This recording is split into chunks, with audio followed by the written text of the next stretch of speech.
How to fill air pistol cylinder. तो सबसे पहले एडेप्टर यूज़ होता है। एडेप्टर को हम सिलेंडर में, बड़े वाले सिलेंडर में लगाएंगे। इसको अच्छे से टाइट करना है। इसको टाइट करने से हम रेंज का यूज़ करेंगे।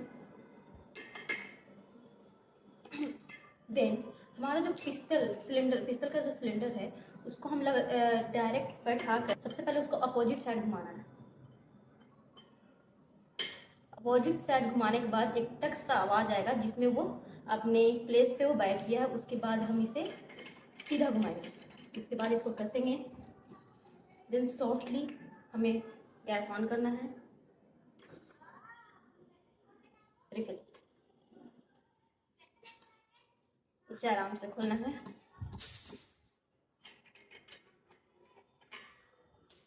और अडेप्टर को खोलना कभी ना खोलें। डन।